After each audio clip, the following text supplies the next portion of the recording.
But this would have been a good day to practice with all this cloud cover.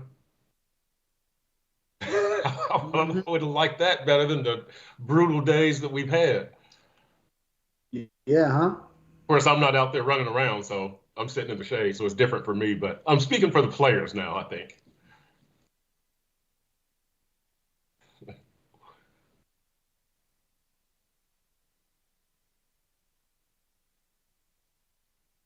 Let's Yeah. do it. Let's do it.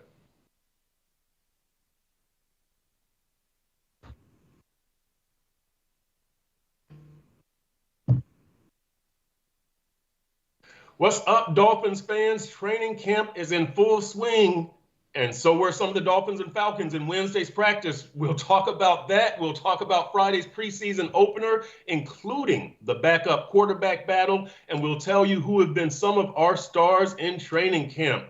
Welcome to today's edition of Dolphins Deep Dive with Perk. I'm your host, Chris Perkins, your Miami Dolphins columnist for the South Florida Sun Sentinel. That is David Furones, your Miami Dolphins writer for the South Florida Sun Sentinel. As always, we welcome all of our viewers. We invite you guys to send along your thoughts, ideas, comments in our live chat, where we will also answer some of your Dolphins questions.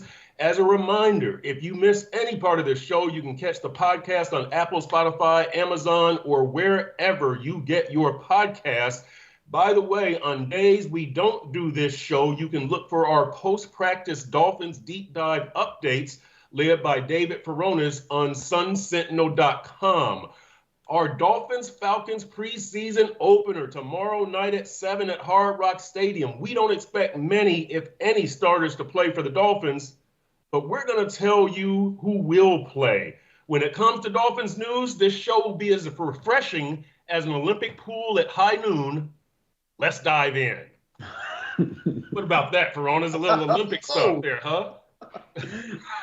All right, folks. So look, we're going to talk about the best and the worst of the Dolphins and Falcons joint practices. We've had two joint practices so far. Overall, I thought that the Dolphins came out ahead on Tuesday. The Falcons came out slightly ahead on Wednesday. Furones, I'll tell you a few things that I observed. The Dolphins pass rush has been pretty good. I like what I've seen from Chop Robinson. I like the pass rush despite the fact there's been no Jalen Phillips, no Bradley Chubb, no Mo Kamara. And Quentin Bell has also been kind of low key. Chop Robinson and Emmanuel Ogba have been the leaders. Zach Sealer has been in there applying some pressure. So I really like what I've seen from the defense. And by the way, let me say this, Furones, I don't know what you think about this.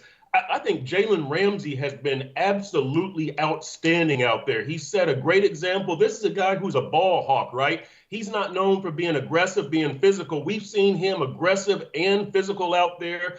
We saw him talking to the team, telling them that we need to be the bullies this year. He has followed that example. He's been out there pretty much every practice. He's only had one day off. You see him out there attacking the ball carriers on blitzes. He's getting up there on runs. He's trying to rip the ball out. I really like what I've seen from the pass rush, from the defense overall, and specifically Jalen Ramsey. He's been a grown man and a Hall of Famer.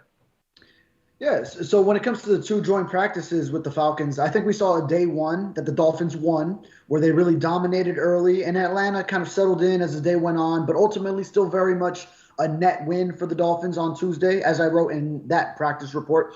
And then day two, you got to give the edge to the Falcons, which indicates they made some fine adjustments. Maybe the Dolphins didn't. Maybe the Dolphins don't care to make adjustments because it's also just a joint practice in early August and you don't want to show everything that you got. But also maybe it's also a byproduct of how many key players the Dolphins are keeping off of this setting. Jalen Waddle and Braxton Berrios going through some minor injuries right now, while Odell Beckham Jr. is still on PUP, and Eric Ezukama, to continue with the wide receivers, has been missing. Teron Armstead at left tackle, not participating in team drills yet. Avon Brewer at center getting hurt yesterday, Wednesday's practice. So, and on defense, linebackers Jordan Brooks and Anthony Walker. We haven't seen them in several practices. Neither have we seen Jordan Poyer when you already don't have Jalen Phillips and Bradley Chubb on the edge. So I think you've seen valuable reps for a lot of other guys at those positions, at wide receiver, at edge rusher. at linebacker and safety in a setting where it's okay if you lose in a day of practice because you know what you got with your starters when healthy, when the games matter. Yeah, exactly. And let me say this, Furones, about the defense yesterday, and we'll get into the offense also. That defense yesterday was missing 6 starters, right? When you consider Chubb and Phillips were missing, Benito Jones and Calais Campbell from the middle, from that whole defensive line pretty much, except for Zach Sealer. And then in the secondary, you were missing your 2 starting safeties, Jordan Poyer and Javon Holland. I was glad to see the defense still being physical, still taking it to the Falcons. I'm not talking about knucklehead stuff like fighting. I'm talking about, again, Jalen Ramsey ripping the ball out, Duke Riley putting some hits on some people, Jonathan Harrison putting some hits on some people, Jason Maitre putting some hands on some passes and deflecting some balls. The rookie from he's FAU. Is he FAU, Maitre? No, Wisconsin. FAU is Jaquan Burton. Jaquan Burton, that's right. But you know, I like what I've seen from this defense, the physicality. Over on the offensive side yesterday, you didn't have Teron Armstead. Quite often, Austin Jackson wasn't out there at right tackle. No Jalen Ramsey, very little Tyreek Hill. I did like offensively yesterday, Furones, that red zone drill. I like that they called the power run to Chris Brooks up the middle. I like that they were throwing to Jonnu Smith. They were throwing to Durham Smythe. I like seeing these red zone calls that show some diversity, that show they're ready to do something different, that show some muscle, right? This wasn't a cute little swing pass to Tyreek Hill. This was Chris Brooks, Jonnu Smith, Durham Smythe, your big physical guys at doing grown man stuff in the grown man area of the field. I really like the way Mike McDaniel called that red zone drill, that first red zone drill. Sure, and that goes back to something that we've seen earlier in camp, that Jalen Ramsey giving the defense that speech that now is the time for this Dolphins team to be bullies and not give opponents that same idea, like even Jordan Poyer mentioned at the start of training camp, that looking from the outside in when he was with the Bills, that the Dolphins, they were always a team that you looked at like once you kicked them, then they were down, and you could just pile it on at that point. And I think that comes both from the physicality, but then also the mental toughness as well. So I think, we're seeing all those kind of things come together, and these are things that are being emphasized. Calais Campbell also mentioned it as something like that they are trying to rid themselves of that narrative of the past and really be some tough guys out there. Yeah, and I like what I'm seeing from that standpoint. They're not there yet, but they are definitely working toward that goal. They're making progress. Want to say what's up to Hooked Up Joe, to Shake Money, Mark Heavy, Peter McDowell, Pete, Ice Up Sun. By the way, Peter McDowell, we met him yesterday, came down from Canada, and let me tell you guys something. We had a great time with him. Anytime you guys are out at camp, come say what's up. Peter McDowell and his son Aiden, we chatted him up for a while. I introduced him to everybody. Furones, Big O, Omar Kelly, Adam Beasley, Barry Jackson, Travis Wingfield. He was part of the crew. They sat there with us during practice. They heard all our discussions during practice. It was great. We loved having them there. I know there's only, 4 practices left next week, but if any of you guys come to practice, come holler at me. You can sit up there with us. We can't talk to you during practice a whole lot because we're working, and after practice we have to leave. But definitely before practice, you'll be part of the media crew. So come on up. We enjoyed hanging out with Peter McDowell and his son Aiden yesterday. So, it was great. It was great. So definitely come holler at us during training camp. We love to talk to you. Who was wearing a sweet Dan Marino jersey, by the way? Yeah, he did. Yeah, Peter did. That's right. The old throwback jersey. Yeah, he did, man. So he was ready, man. All right, Furones, let me bring this one thing up also about the joint practice.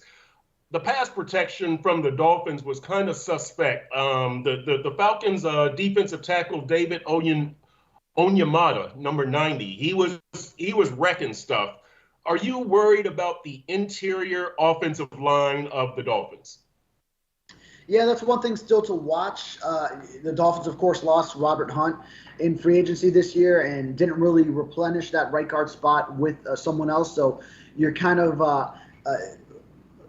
counting on the guys that you had lose out on the left guard competition last year to start at both left and right guard right now, because they still have Isaiah Wynn, who ultimately won that left guard spot last year in that same training camp competition. But right now he's still apparently dealing with the quadriceps, so we don't know for sure if it's still that. But he's been on PUP to start training camp. So right now you'd look at it like Liam Eichenberg at right guard and Robert Jones at left guard. But now another wrench thrown into this is Aaron Brewer getting hurt yesterday's practice. If he has to miss some time, then Liam Eichenberg, as he was last year when Conor Williams went down, is your backup center potentially there. So might have to slide over, and then you start getting into like a Lester Cotton at right guard. Jack Driscoll would be in that mix as well, who was the offseason acquisition from the Philadelphia Eagles. So yeah, that could be a challenge early on. But remember, we've probably detailed these same issues going back to last training camp, and then it was a non-issue completely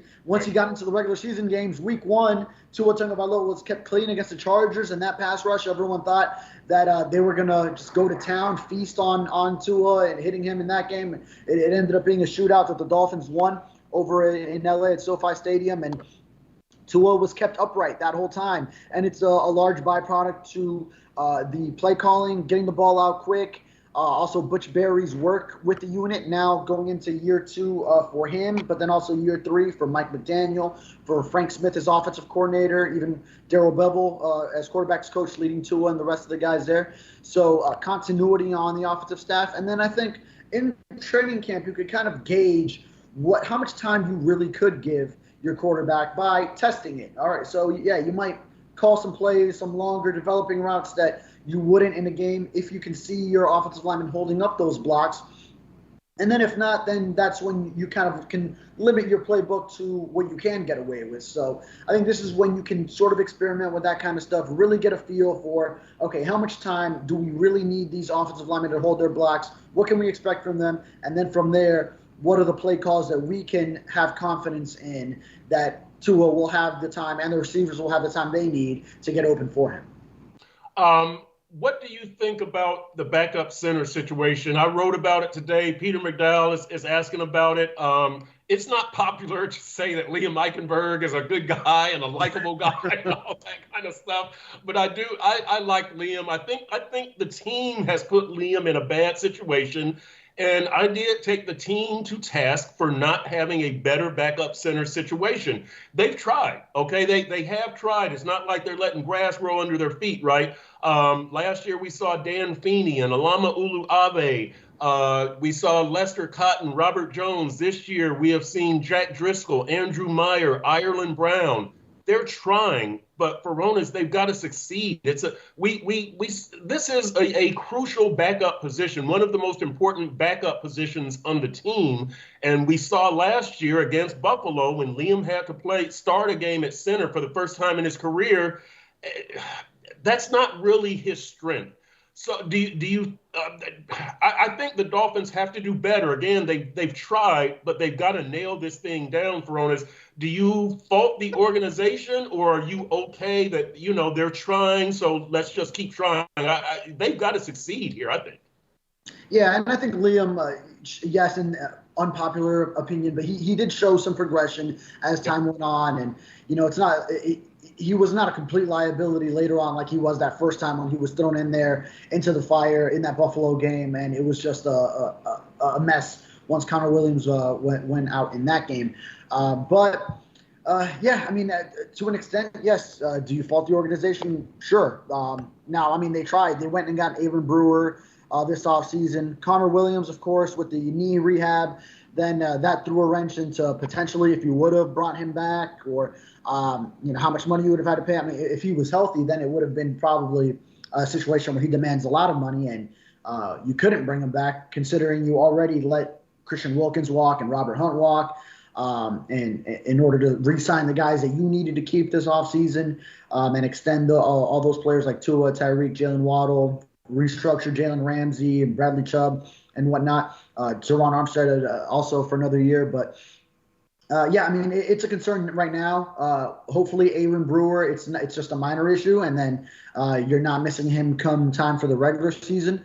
and also hopefully he gets those snapping issues corrected, because we see them pop up. Then he had a few practices where it wasn't an issue, and then sort of reared its ugly head again a little bit recently. So now you got to get that corrected. That's less time for him if he has to miss time in training camp to get it corrected. But yeah, all these things are taken into consideration when you think of the center position. Yep. Cap for life and shake money. I'm serious. Come hang out with the writers next week. We'll treat you right. We'll introduce you to everybody. You can hang out with us. We even got a Peter McDow a photo with OJ McDuffie. So yeah, we'll work our magic. We'll do what we can for you. Lee Underwood asks, have you heard any trade wins? I have not, Furones, and I don't think that the Dolphins are looking for trades right now. You saw that they brought in Mike Harley at receiver, the ex-UM kid. I think that they're going to go that route, right, at bringing in free agents as opposed to using resources and making trades. That goes for interior offensive line, interior defensive line, which are probably the two spots you're looking at most. Do you think it's time for a trade, Furones, or do you kind of ride this thing out and wait till training camp cuts are made? Yeah, I wouldn't go that route or go that far to say that the Dolphins need to make a trade to address some of these positions. Interior offensive line, I think they sort of have the idea, and same as last year when everyone was all worked up about the tackles, and then Austin Jackson emerged at right tackle, well, specifically right tackle because he knew you had Teron Armstead at left. Granted, you always know he's going to miss time, and Austin Jackson emerged in that fourth year, and maybe there's an outside shot that Liam Eichenberg can do the same thing. I know a lot of fans probably wouldn't feel very likely, but just remember how down people were on Austin Jackson beforehand, and then he turned it around really in very early last season. Got midway through the year, got an extension, and the team was solidified in keeping him around at right tackle. So, especially just having time in the same offense. Young linemen sort of need that, and I think that's a big thing that Mike McDaniel believes in, and now finally having some continuity at offensive line coach for the first time in ages for this organization, with Butch Barry coming back. I think this franchise is convicted in going with the guys that it has developed, and maybe not a trade now, but if it does go awry early in the season, or it's looking a little bit iffy against some of the softer spots in the schedule the first half of the year, then maybe by the trade deadline, the Dolphins do look there and say, okay, yeah, we're going to need someone at guard to help us, or at center if Aaron Brewer isn't available for whatever reason at that point, et cetera. Yep. All right, Furones, we'll put a bow on segment one. Let's move over to segment two, what we're looking for in tomorrow night's Dolphins-Falcons preseason opener. I'm gonna throw it to you to start because backup quarterback is the deal, right? That's the number one thing we're going to be looking at. Mike McDaniel said the race is tightening between Mike White and Skyler Thompson. Who do you think is ahead right now, Furones? And what do you think is there a benefit to keeping three quarterbacks? You know that rule has changed, but you could be subjecting one quarterback to waivers and being picked up by another team. Yeah, I'm going to be writing in advance a preview for this game once we get off the air here. Got it started a little bit. And I'll be focusing on a few things is rookies getting their first crack in a game setting, so that's always fun, that first preseason opener. The backup quarterback battle, of course, and who steps up among some fringe roster players, some that maybe we've seen shine a little bit in training camp to see who can grab hold of those roster spots. That's what the preseason's really all about. And putting that tape out there for either the Dolphins to make their decisions or even other teams for these guys. So it's a big audition for a lot of fringe roster spot players. But, yeah, when you look at that quarterback battle, I think a lot of us went into this training camp not so much looking at it as a competition, because we already saw Mike White. Yep. He was the backup last year. And you didn't really need to see much of either one of them. You didn't see Skyler Thompson at all because he was just the emergency quarterback every week. And Mike White never really even got to Mike White outside of the blowout games and 70-20 against Denver. And he throws a touchdown to Robbie Chosen late in that one in the fourth quarter. But Tua never got hurt, so you never really had to go that route like we have past years where we saw Teddy Bridgewater a lot and then saw Skyler Thompson, and before that seeing Jacoby Brissett. Yeah. It was nice to only have to see Tua Tagovailoa play quarterback in 2023. But indeed, it has been a tight race, even though maybe a lot of us assumed White would just have it again. And it's not like neither has been particularly impressive. Every practice, you'll see some flashes, some nice throws from either one of them, but then some real head scratchers as well. At least you haven't seen too many turnovers. That's one thing, because whenever a backup quarterback has to go in, if they can limit the turnovers, manage a game, that's always a positive. So, but this preseason game will be instrumental in determining who has the edge early on. And as far as three quarterbacks on the roster, yeah, I mean, especially when you have two that are tight in a race with each other, close to each other, then yeah, I think it is worthwhile then at that point to keep the third. And that opinion of mine will take shape as we kind of get these next two, three preseason games under us and get down to those final roster cuts, and we put out our predictions and really get down to who's making the 53, how many spots you have left. And then if you have a very valuable spot that could go to someone else, then maybe not. But on the surface, I think, yes, in this situation, it does seem like a valuable proposition to keep the three. Yeah, I think so, too. I think that's what they end up doing. And look, and you know, to tell the people, the beat writers, we have a group chat, and in the group text, and in the group text today, we were talking a little bit about the backup quarterback position, and I said, Skyler has had the better preseason, but I trust Mike White more in games. He's the more experienced quarterback. Are you kind of on that vibe, Furones? That was a good point I feel you made, because I think even going back to last training camp, we saw glimpses where, Skyler Thompson looks pretty good. And I think especially OTAs and minicamp, we really felt that way. And then Mike White ended up taking it later on. But so, yeah, I agree with that. And Mike White, I mean, you've seen when he has had to come in when he was with the Jets, he could light it up. He could now, I mean, he'll very Jekyll and Hyde. I mean, he'll come up and have a 400-yard game or a 3-touchdown game, and then there'll be another day where it's where he's just quite frankly awful. So in his limited playing time that he's had as a backup that ends up starting games, yeah, it's been all over the place, but he could also give you that outstanding performance when he does go in, when he does get that chance. All right, talking about stuff that we want to see for owners, Peter McDowell and Mark Heavy. Mark Heavy, Ethan Bonner could be used in the Debo role, could be very exciting. Ethan Bonner, the cornerback, has been he's been the talk. He's been one of the people who has been the talk of camp. I like what I've seen from Ethan Bonner. It's been promising. I'm not sure. I need to see him out there for, an extended period of time. I'll put it like that. What are you thinking about Ethan Bonner? And then Dale Finn comes in with, we definitely need Ethan Bonner and Quentin Bell to continue to shine as far as our defensive depth. Talk about both of those guys, Furones. So Ethan Bonner in a Debo role, or in a role to stop a Debo sandwich? Yeah. I think Swiss Army knife maybe. I don't see him out there catching passes. Yeah, right. We don't even know if he can do that. Actually, if he would have turned around on one ball where he was guarding Tyreek, he might have had an interception on Tua and Tyreek before they got to joint practices when they had an intra-squad practice. But Ethan Bonner, I mean, he's shown some physicality, some glimpses of physicality where he gets under the skin of a wide receiver on the other team with a little bit of a thump, and he's even been touted as a dog, according to those who have seen the fight that occurred the other day. I saw on a social media post tremendous attribution to a quote there. That's going to get somebody on our beat fired up. Dale Finn says to stop Debo. So yeah, we understand. We got you. Hello to Dave Harbour.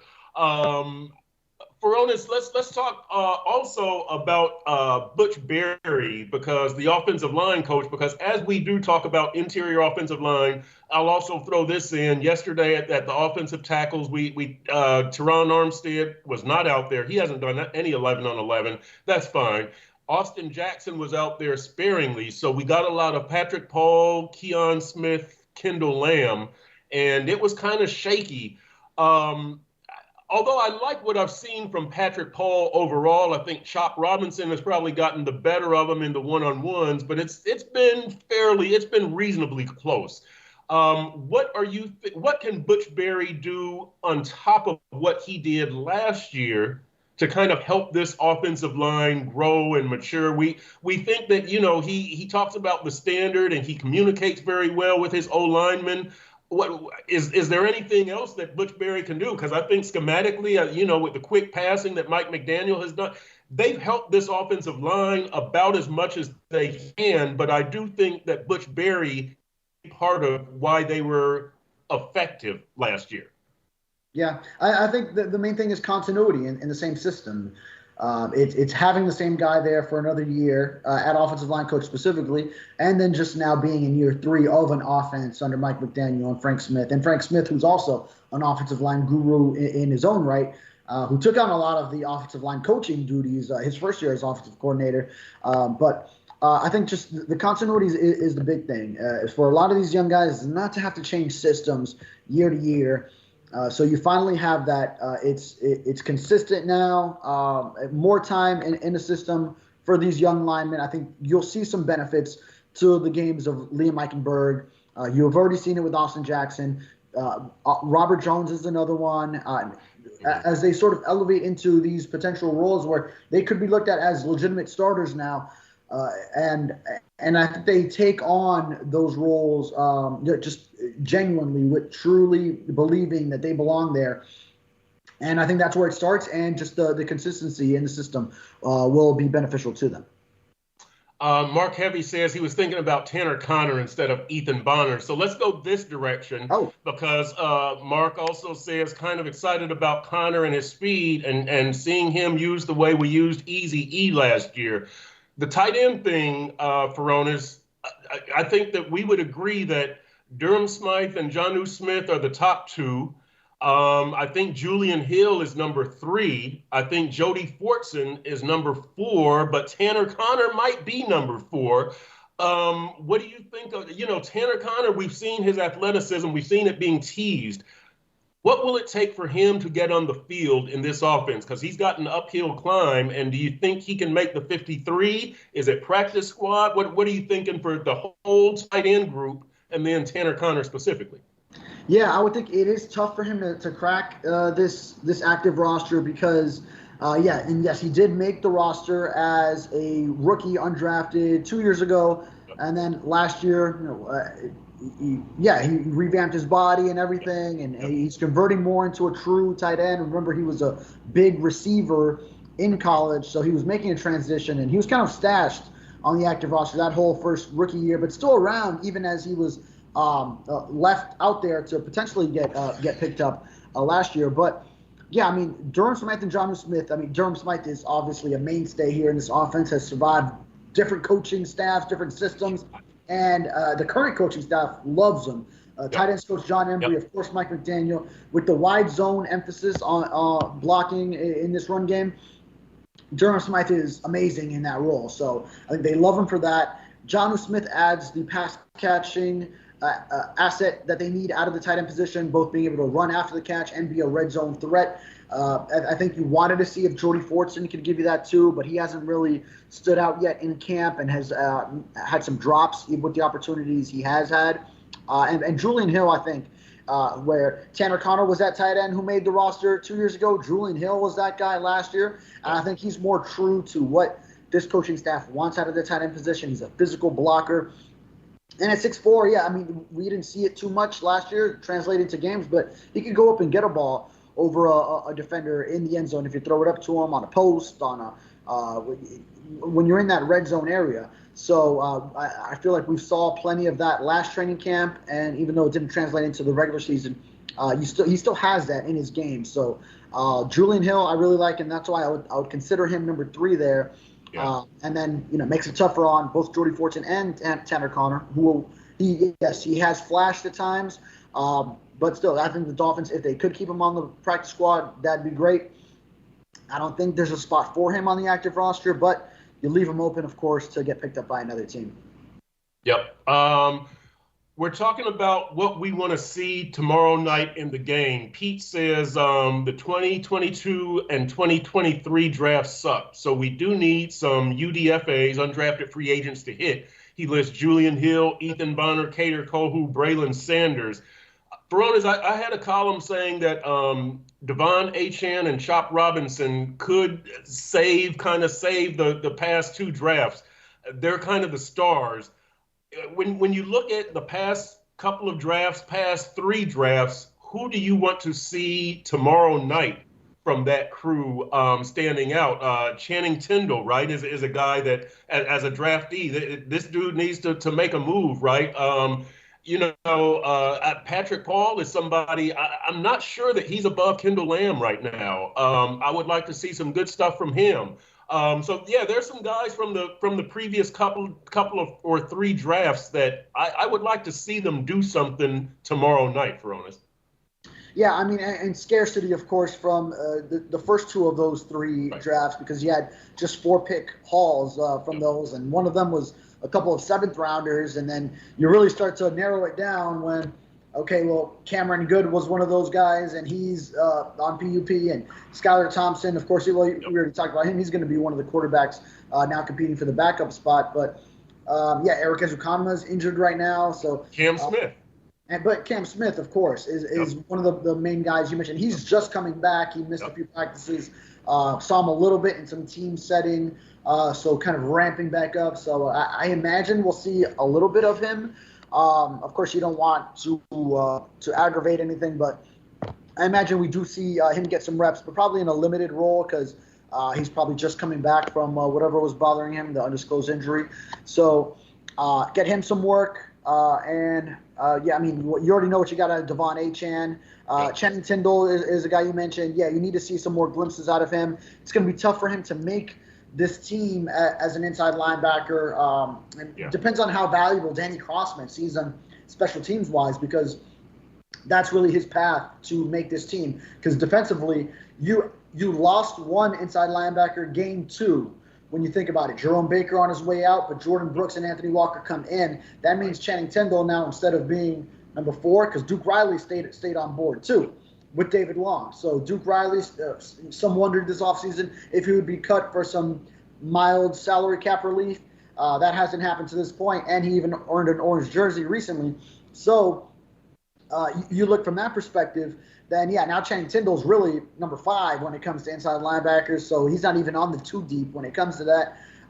He's shown some flashes defensively, but it's really going to come down to, for him, what he does on special teams, and if Danny Crossman views him as a must-have player for those coverage units. Is Zeke Vandenberg ahead of Tindall? That's another one. Yeah, Zeke Vandenberg has impressed. He has had some fine moments in camp. Yep. Judy Williams is back. Welcome, Judy. Judy says Kendall Lamb is so underrated, and she also asks about Cam Smith. Yeah, Kendall Lamb is a glue guy, and I'm a big fan of Kendall Lamb just from his veteran experience. I still say the best job by a Dolphins backup last year was the job that Kendall Lamb did on Micah Parsons. Big game. Kendall Lamb is playing right tackle, and of course it wasn't one-on-one. He didn't go up against Parsons the whole time. But to be called upon to block that dude in that game, in that situation, Kendall Lamb did a great job. He can step on the field for me anytime. And then with Cam Smith, and you can talk about Lamb and Smith. I think you'll take him into an alley with you anytime too. I believe from a column you wrote. Yeah. I love his personality. Kendall Lamb is the guy who who will talk about the toughness that you need in offensive line. I went over he was telling me how he blocked Micah Parsons. He's standing up in the locker room showing me technique. But Kendall is fascinating because he's also the guy who I was talking to him about, offensive linemen are my favorite. They're the most interesting people on the team usually. And he was like, last year, most of us grew up as fat kids and we were unathletic. We were picked on. We were the last kid picked for the team. And I'm like, wow. Like, you never hear this kind of stuff from an NFL player, much less an offensive lineman. But Kendall Lamb, absolutely fascinating guy, smart guy. I love talking to Kendall Lamb. Tense, too. Yeah, exactly. I mean, I love him, man. He has a future as a motivational speaker. If this is his last NFL year, as he's said, I mean, I think that's right down that's right there for him if he wants it. Right. I agree. Shape Money and Mark Heavy are asking about Braxton Berrios. Do you think Braxton Berrios' days are numbered? Could Berrios be trade bait for a backup center? They like Braxton Berrios. Braxton Berrios is probably going to be the kickoff returner that we haven't talked about kickoff and kickoff return for tomorrow night's game. He'll probably be the starting kickoff returner, right, Furones? And he'll be no less than your number 2 slot receiver. We'll see what Odell Beckham Jr., we have seen him out there running. He looks like he's ready to be activated from the PUP list sometime soon. But I think Braxton Berrios is on this team, and I think he's got the right now, he's the number 1 kickoff returner, right? Yeah, exactly. So that'll be a valuable role, especially this year. And that's another thing that we got to look out for tomorrow is those kickoff return strategies, what they actually do on kickoff. So that'll be something to watch. Real quick, before we head through the Furones bonus, yesterday, yes, right. Yesterday. Oh, not yet. Okay. Oh, no, not yet. The preview, I love it. Tyreek Hill didn't do a whole lot yesterday in practice, but we did see him, Furones, back there returning a couple of punts. I think they were both fair catches. Here's my question to you. We know how Tyreek sometimes just jumps in on a drill. And we know how last year they did not want Tyreek back there returning kicks or punts. Yesterday, was that by design, or do you think Tyreek just came up to HN and some other dudes and said, look, move out of the way, I'm catching these? Nah, I don't think that, because Danny Crossman is not doesn't strike me as a guy that'll just allow that and be okay with it. I think he wants some uniformity to his drills, and he's not going to put up with that. I mean, we're talking about a coach that when we had the butt punt go on between Thomas Morstead and Trent Sherfield, who was the upback wide receiver that was there in the 2022 season, and I asked Danny Crossman later that week, on the scale of having any little bit of enjoyment, at least, of finding humor to being extremely critical, strictly critical, where do you lie on that scale? And he said, absolutely zero amusement from the play, 100% critical of the execution. You know what? We ought to ask Crossman about that the next time we talk to him and see if he'll at least smile, if he'll at least snicker, but I think he'll scowl. Yeah, he does. Now that those players aren't even on the team anymore. Right. Exactly. Yeah. He found no humor in that. I find it funny, but I'm not the special team for it. Yeah, we all did. Social media was ablaze. Right. Exactly. All right. It is time, as promised, for the Furones bonus. Oh, the Furones bonus. I love it, baby. I love it. All right. This is, as you know, one of the top 4 segments on this 4-segment show. So here we go, baby. This is today's Furones bonus is your top 3 stars of training camp so far. I will give you mine real quick. Jalen Ramsey, I gushed about him earlier. Zach Sealer, he's been a grown man. He's had the orange jersey. I think he's only missed 1 practice also. He might have gone every day. And then Jalen Waddle. Waddle has been an absolute beast this training camp.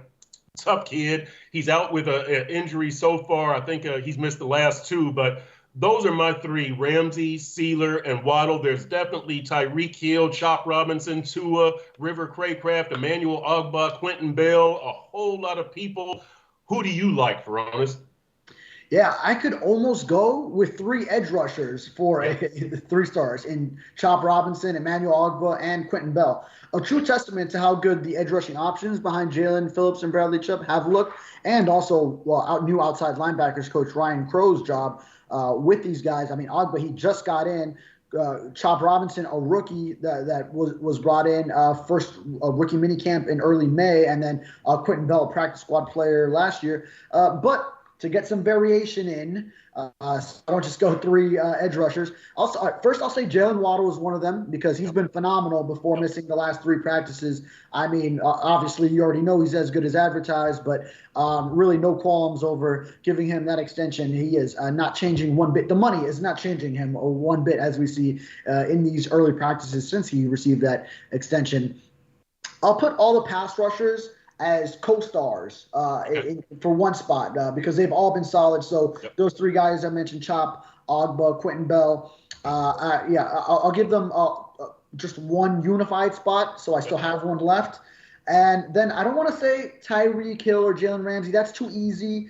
And Ramsey has been beat a few times in coverage. Granted, some of that was against Jalen Waddle, my first start, although I love the other things he has done in outside run defense and his sporadic blitzing. I'll highlight River Craycraft and Malik Washington, who the combo that I just wrote about yesterday as third stars as for how they stepped up in recent days with the other wide receivers out. We mentioned it that Tyreek Hill got some limited snaps, but then you've also been without Jalen Waddle. Odell Beckham is on PUP. Eric Ezukanma hasn't been around, and then Braxton Berrios missed the last few days. Eric Ezukanma been out. So. River Craycraft, you saw him really step up.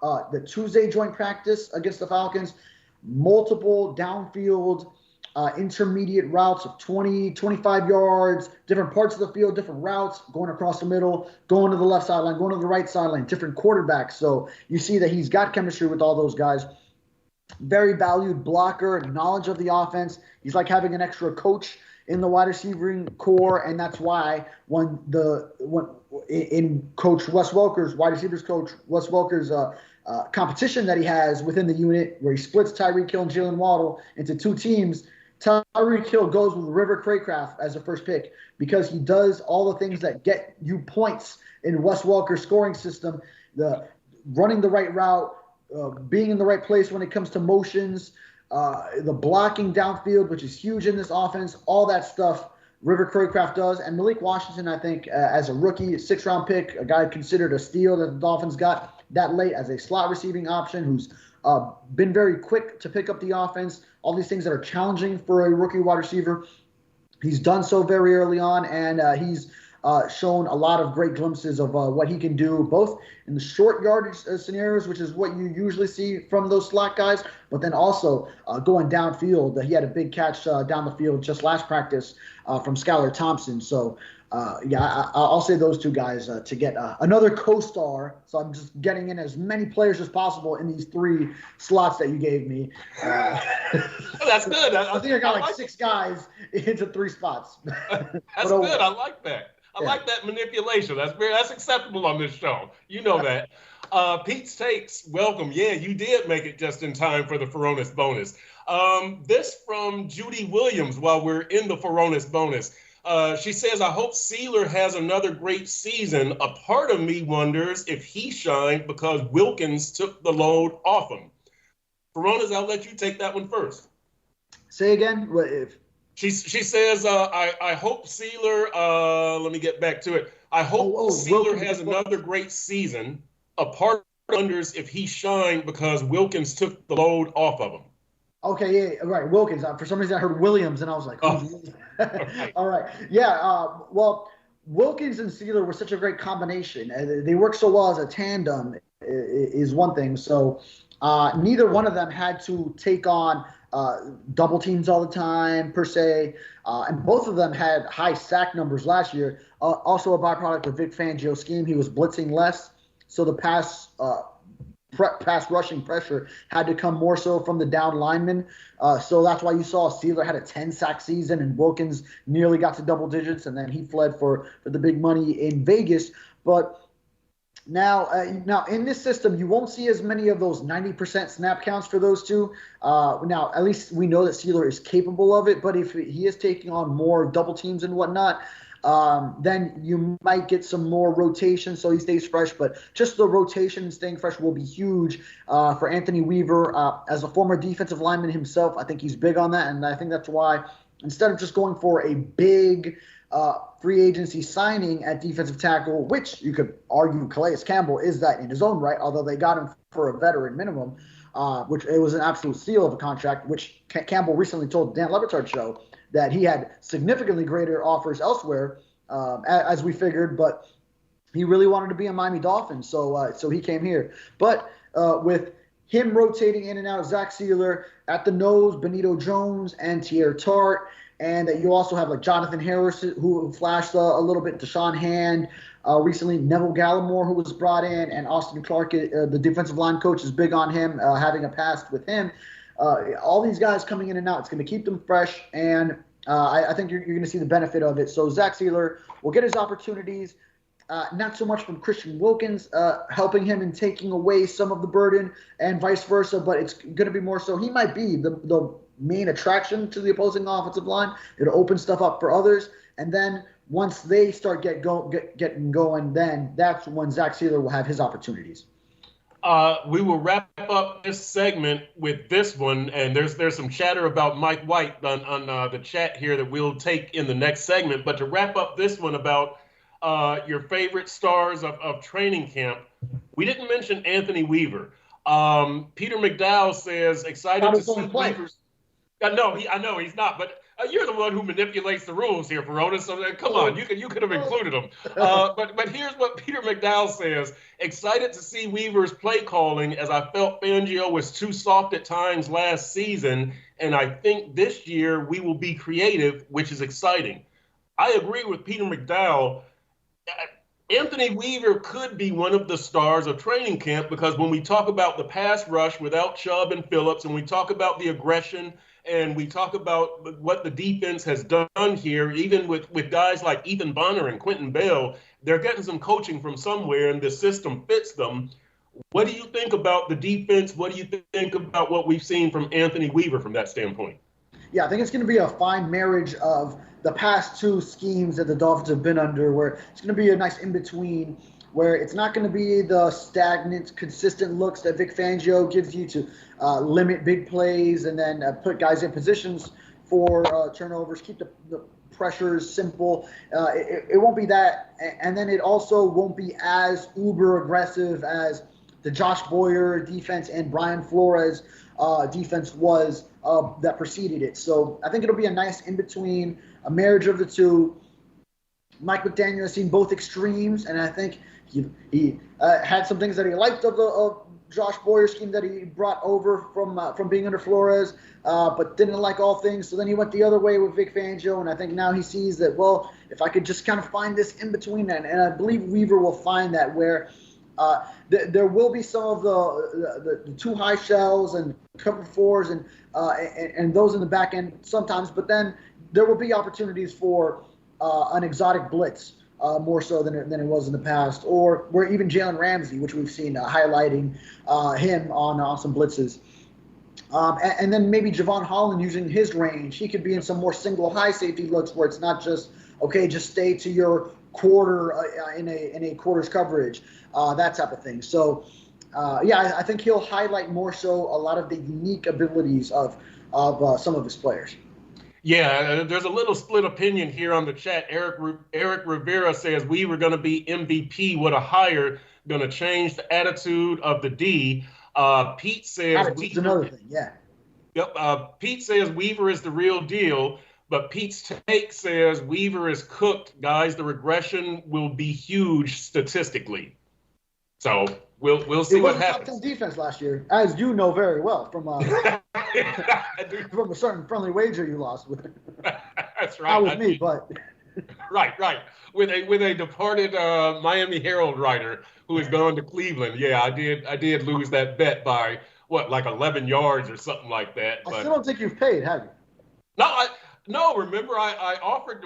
I was supposed to buy him dinner, and then he accepts this job in Cleveland, and so I offered to buy him dinner. Remember at his going away party, I offered to pay for his dinner there, and he said that was acceptable. All right. I think you need to pick up his tab in Cleveland when we see him in December. All right, we'll negotiate that. If he wants that, he won the bet. He'll get it. All right, Furones. So segment 3, our last segment here, actually segment 4, but segment 3, what we've learned so far in training camp.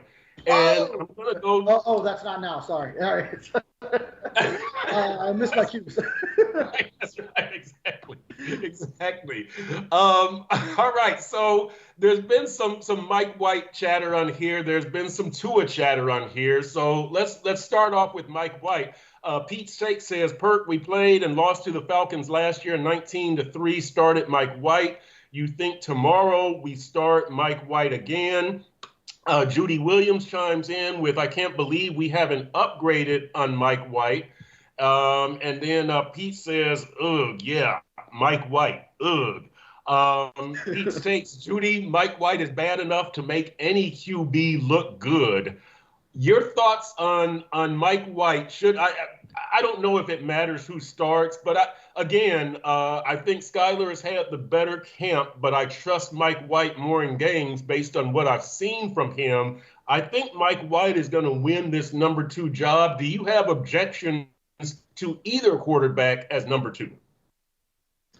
Yeah, I mean, it's not like either quarterback. I guess if you took every backup quarterback in the NFL, I suppose they wouldn't rank in the top half of backup quarterbacks. So if you're talking after the 32 starters and you go to, so what's 16 plus 48? I guess they're like 50 into the 50s as far as where they would rank overall among NFL quarterbacks. Would you agree with that? So yeah. Not upper half backup quarterbacks per se.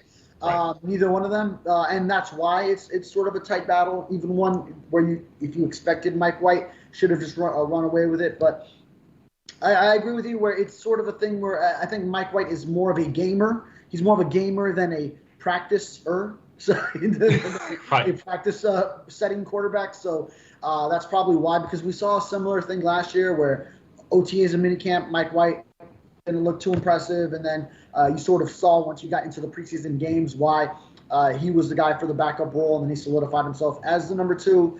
And then going forward, also, well, what are we basing it off of as far as Mike White as a Dolphins backup quarterback in regular season games? Not much, because you didn't have to see him last year with Tua healthy. If anything, he threw a deep touchdown to Robbie Chosen against the Broncos. Before you have all your big doubts on Mike White, let him get into the games and see it there, because we do know he's a gamer. And when he was with the Jets in a similar system under Mike LaFleur, then that the Dolphins have now, obviously same coaching tree, Mike LaFleur, Matt LaFleur, they were both together. Mike McDaniel, going back to Washington, he's part of that crew, like Sean McVay and Kyle Shanahan, all of them together. Since he has the experience in the system, second year with the Dolphins specifically, the hometown kid who's a tough guy when it comes into playing in a game and steps up when his name is called and he gets those opportunities, I would say give him the benefit of the doubt until you see him in games. Raphael Courtwright, welcome. Charmaine Taylor, welcome. Charmaine Taylor chimes in with, staying on the quarterback theme, Tua should sit out like he was doing until week 1. Too valuable to be playing with trash. Charmaine continues, you play with trash, it makes you trash. It does not help you in any way. Atlanta won't win 7 games. But Judy Williams replies, I don't mind if Tua sits out the first preseason game, but he needs to take snaps in the second preseason game. David Furones, what do you think Tua's playtime schedule should be here in the preseason? Which that would be consistent with the precedent that Mike McDaniel has set in his time in preseason games. Is first preseason game, not get him in there, and then moving forward, get some reps. So yeah, I think probably, and he strongly hinted at this by saying you might not be surprised by what you see, even though he leaves it until the day before the preseason game to determine if starters are going to play and whatnot. I would guess, an educated guess would be he does not play in this opener against Atlanta. And if Aaron Brewer is not playing, then even better that he doesn't. So, you don't have to then have him go in with a backup center and then maybe even take a hit because your offensive line is a little bit in shambles. You don't need all that to get one drive in a preseason opener in the exhibition season. So that'll be fine. Then maybe weeks 2 and 3 of the preseason, the home game against Washington, and then at Tampa Bay, maybe that's where you see him. Pete says, let's recap. Our wide receiver room is Tyreek Hill, Waddle, OBJ, Malik Washington, and River Craycraft. Anything else is special teams. Do you retain Tanner, Conor, or Berrios? These are the questions. Tanner is a tight end, but I hear what you're saying there. Yeah, Furones, Tyreek, Jalen Waddle, OBJ, that's 3. River Craycraft, Malik Washington, that's 5. Berrios is 6. That's probably your receivers, right off the top of my head. That's not giving a spot to Eric Ezukanma. Correct. In that scenario. Yeah, yep. Which we haven't seen in this training camp. This is a huge training camp for him. He hasn't been available. Yep, I think that's your receiving room. And Tanner Conor, we already went over his situation. He's on the outside looking in as far as tight ends. Durham Smythe, Jonnu Smith, Julian Hill, and then after that, it's kind of a jumbled race. But Tanner Conor is in there with Jody Fortson and who am I forgetting? Well, after that, it would just be, like Hayden Rucci. Hayden Rucci. Yeah, that's it. And Fortson, right. Would be bringing up the rear in that race. Right, correct. Pete's takes on the defense says 50-plus sacks not happening. They had 56, franchise record 56 last year. You got any thoughts on that? Do you think they get 50-plus? Does that matter? Well, now you might be without Jalen Phillips and Bradley Chubb to start the season, so that could throw a dent into that, just missing valuable time to accumulate those sacks. And so it might be a challenge, but we've seen these other pass rushing options step up. Now, can they continue to do so once the games matter and you go against starting offensive tackles from opponents? Because the pass rush got a little more quiet, right, against Atlanta. Would you agree? It wasn't as Yep. Yep. So they were doing it more so against the Dolphins' offensive line without Teron Armstead, and then not with as great a frequency against Atlanta.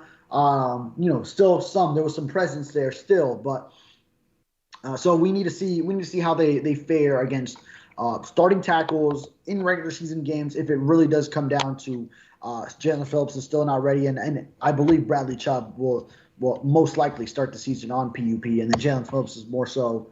What would you put the percentage on him starting the season on PUP, which puts him out the first 4 weeks, is it? Yeah, I would say 25%. I think Jalen Phillips is going to be activated now when he's able to play. I don't know, 50 snaps per game. I don't know. But I think he's, from what we saw, right, of him running around, from what we saw of him and OBJ out there running sprints and stuff, I would say that both of them should be activated very soon. I would expect that. We've seen him change directions too, not just the side work, but also as he has posted on social media. Yep. Shake Money says the Skywalkers are coming for Chris Perkins for disrespecting Skyler Thompson. Well, they could get in line behind Tuanon and the people who think Liam Eichenberg is garbage and all that kind of stuff. A lot of people are coming for me. Dale Finn says, what was the reason for keeping the worst punter and special teams coach for the worst special teams? Now, I'll tell you this. I did talk to Kyle Ulbrich, the guy who sits outside the stadium, and that column/feature is coming soon. I enjoyed greatly talking to that dude. Thumbs up to Kyle Ulbrich, man. I hope something good happens for him. Let's talk about the special teams, and we haven't talked about kickoff, coverage and kickoff return, but special teams overall. A lot of people down on Danny Crossman, the special teams coordinator. I think people like Jason Sanders. I don't know what people think about Jake Bailey, the punter. What do you think about the job that Crossman has done? And do you think that this new kickoff return thing will show Crossman's value or expose Crossman? Well, let me first say, I think you writing this Kyle Ulbrich story will work wonders for your reputation with the fan base, because the fan base is very much pro the Middle Tennessee punter that's been sitting outside team facilities, holding up signs, lobbying for a job. I will say with Jake Bailey and Danny Crossman, I think Jake Bailey did a good job of holding for Jason Sanders. I think that's why you saw an uptick in Jason's, or at least it's part of a reason. It's a reason why Jason Sanders improved. I talked to a private kicking coach of his late last season, actually, after he had that big game against the Cowboys, and that included the game winner, included, a couple of 50-yarders. And he mentioned that just the comfortability he has with Jake Bailey holding for him has something to do with it. So I think that's why you saw a return of better kicking for Jason Sanders, is due in part to him. And I know Danny Crossman also, one thing he's big on is developing some consistency with your specialists. So he's had that with Jason Sanders. He's had that with Blake Ferguson, long snapping. So I think now he sees Jake Bailey as the guy that he wants to keep long term, to make it where these are our specialists, our three specialists, because they rotated punters year to year before that. And I think he kind of wants to settle with him. So that's why, as much as I know you love to talk to Ulbrich, and I'm sure the fans are rooting for him, I think the guy in charge of these decisions is not looking at that. He did not even entertain it when he was mentioned to him, and apparently he doesn't love his work ethic, because he says, I'm getting in at 3 a.m. So Ulbrich is nowhere to be. He's not waking up early enough to even make any impression on Danny Crossman, because he's getting in so early. So, but yes, as far as the other question you asked is the kickoffs and kickoff returns, the new rules. Yes, this will make or break, I believe, Danny Crossman's tenure here. Is can you get ahead of the rest of the league? Because I know it's a huge race for all special teams units across the league right now. Who's going to have the greatest ideas before everyone else starts copycatting each other? Who's going to come out of the gate with the best ideas to maximize this new play? So, yes, this will be huge for Crossman, a guy who's already been much maligned by the Dolphins fan base, but who Mike McDaniel believes, while the results haven't been there on special teams, he believes he is the guy to correct them. Yep. Yeah, that's a great point that you bring up about Crossman and getting ahead, because it's going to be a huge race among all these special teams coaches, right? Who can put your team out ahead and give you that edge? That's going to be a huge storyline for, say, the first half of the season. Good observation by you. All right, let's see if we can wrap this thing up real quick. Pete State says Tua should play all 3 preseason games, reps in all of them. We lost to Buffalo and then the Chiefs. He has to learn. I don't think those two things are related. What do you think, Furones? Yeah, I don't think snaps in a preseason game against Atlanta will make the difference in week 2 against Buffalo, or a playoff game against either them or Kansas City. So, I wouldn't say so. Yeah, and really, as Charmaine Taylor was saying, you really don't want to put them out there with less than the first team, right? Definitely not if it's not that first team offensive line, and you want them to have Tyreek and Jalen Waddle. You want Tua to have all his weapons out there. It just makes the most sense. No, and you're beyond now the point of, because past training camps we covered Tua like, okay, well, we're analyzing every throw. How many air yards were on that one? Is he showing the arm strength?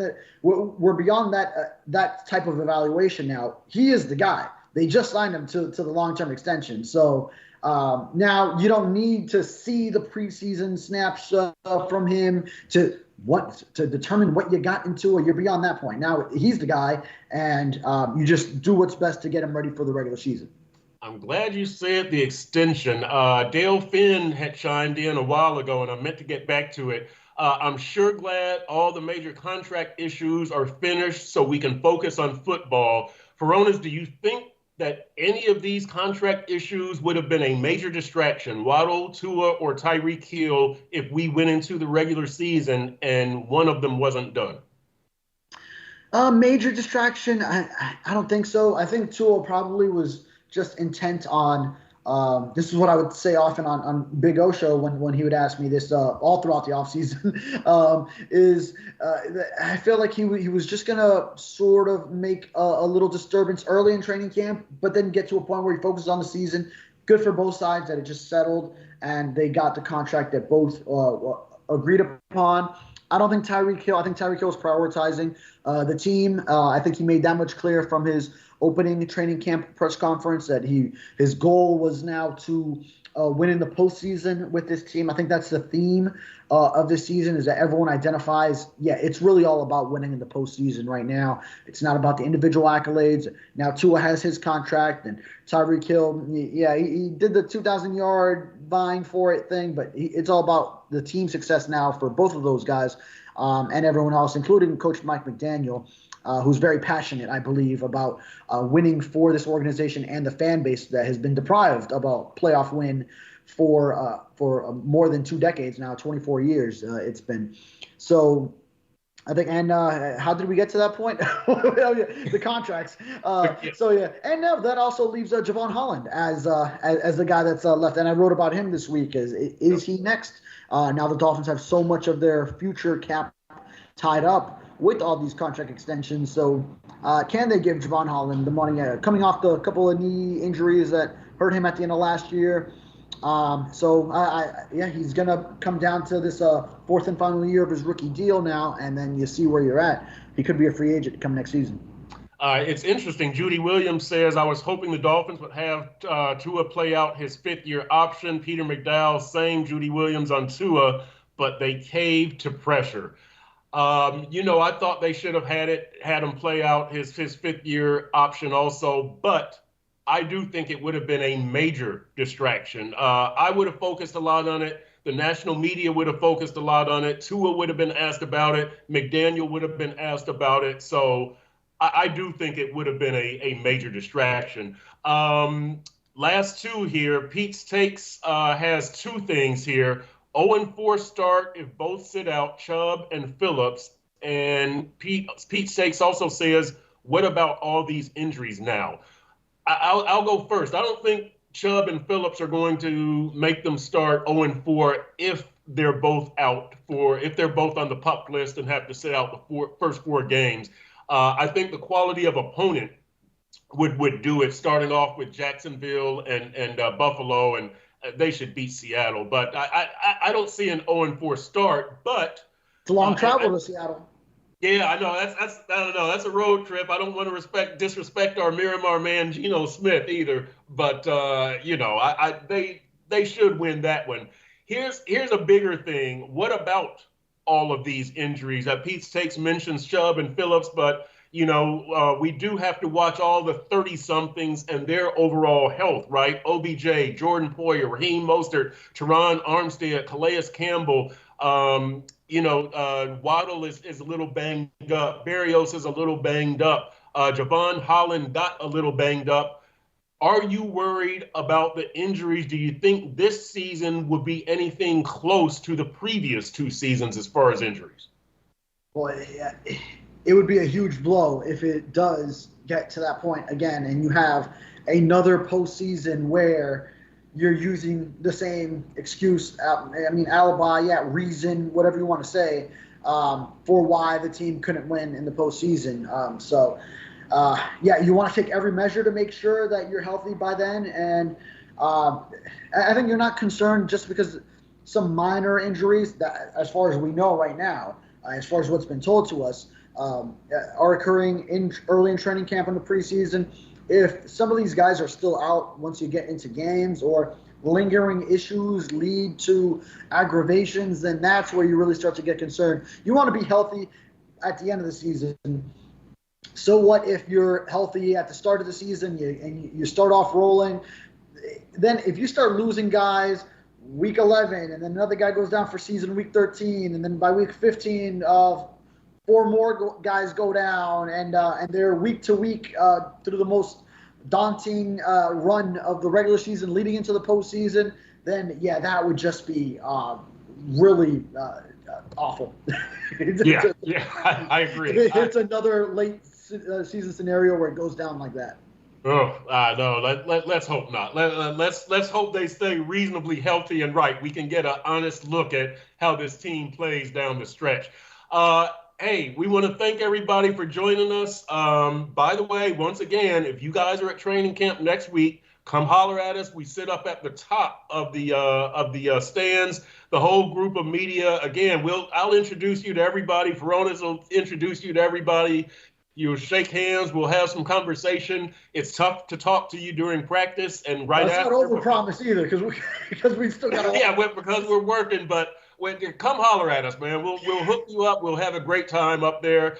And by the way, our next show is going to be Friday, August 16th. We might have a special guest. I probably shouldn't have said that, but we might join us again August 16th. We will see you guys then. A special guest who works with us. Okay, yeah, that's true too.